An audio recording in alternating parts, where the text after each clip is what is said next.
Just as Allah Ta'ala, He says, وَتَزَوَّدُوا, and take your provisions. Tazawwadu, وَتَزَوَّدُوا, take your provisions. Take what you need. Get, how can I put this? If you traveling, right, and you got to get the provisions you need for your journey. So you're going to make sure you pack your clothes, right? You're going to make sure you have your traveling documents. You're going to make sure, you bring some snacks, some food with you, some water, some drinks, whatever the case is, some sandwiches, right? Depending upon the method and the manner in which you're traveling, you're going to make sure you have what you need for that travel, right? You're going to make sure you have what you need for that travel so that when you're traveling, when you're traversing, you have what you need at the time that you're traveling and traversing. So remember, we're in the dunya. We got to travel. We got to traverse throughout the dunya. So you have what you need. You have what you need and you concentrate on having what you need. It's no problem. It's what you're supposed to do. You understand? But the point is that what? Ultimately, you have to make sure you have what you need for your ultimate destination. The ultimate destination is where? Is the hereafter.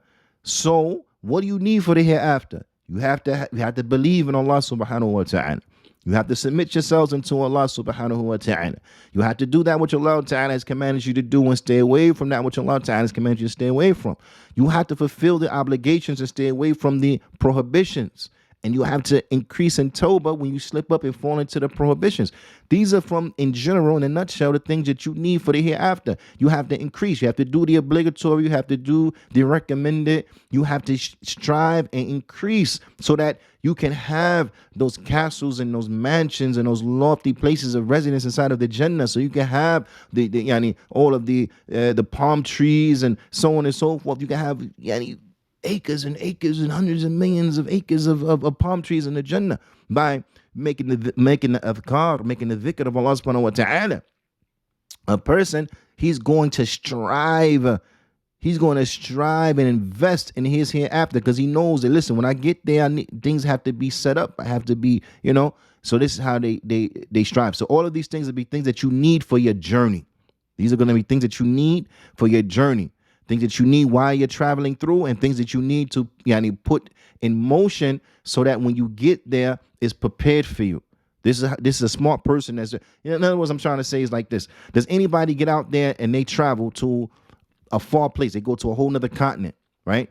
And then they don't bring any money with them. They don't bring any food with them. They don't bring anything with them. And on top of that, they make no arrangements for where they're going to stay once they get there. Does anyone do that?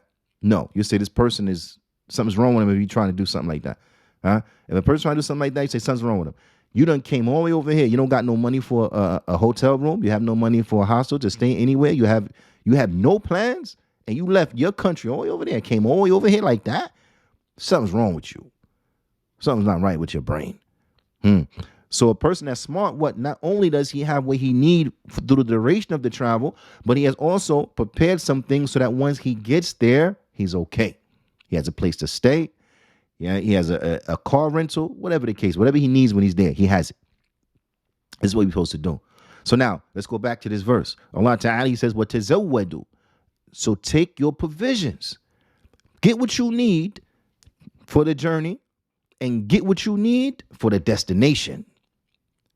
Allah Ta'ala, He goes on to say, فَإِنَّ خَيْرَ زَادِ التَّقْوَى, and the best provision is taqwa. To have taqwa in Allah subhanahu wa ta'ala by fulfilling the obligations and staying away from the prohibitions. Now, by fulfilling the obligations and staying away from the prohibitions. This is the best provision we can have, the best preparation we could make for our hereafter.